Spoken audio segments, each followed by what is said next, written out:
हिरोजीकडे जर त्याप्रमाणे पाहिलं तर हिरोजी सगळ्यात पाठीमाग. अरे हिरोजी ये ना पुढे ये. नको महाराज पुढे कशाला, अरे तुझा सत्कार करायचाय. एवढं मोठं सुंदर बांधकाम केलंस, स्वतःला राहायला घर सुद्धा ठेवलं नाहीस.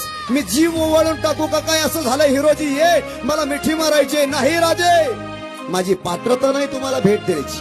काही शब्द हिरोजीची, माझी पात्रता नाही तुम्हाला भेट द्यायची. राजे थांबा, मग तुझी इच्छा काय बोल. त्यावेळेस त्या हिरोजीने एकच इच्छा व्यक्त केली.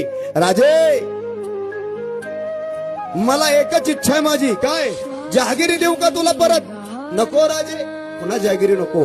मग काय पाहिजे ते सांग. राजे काही नको, फक्त त्या जगदीश्वराच्या पायरीवर मला माझं नाव कोरायचंय. वरच्या पायरीवर का नाही राजे, एकदम खालच्या पायरीवर मला माझं नाव कोरायचंय.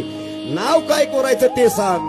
एखाद्यानं कितीतरी पदव्या घेतल्या असत्या आणि नाव कोरायला लावलं असतं, पण हिरोजीने काय सांगितलं. राजे फक्त एवढंच नाव कोरा. कोणतं नाव कोरा. सेवेच्या ठाई तत्पर हिरोजी इंदळकर.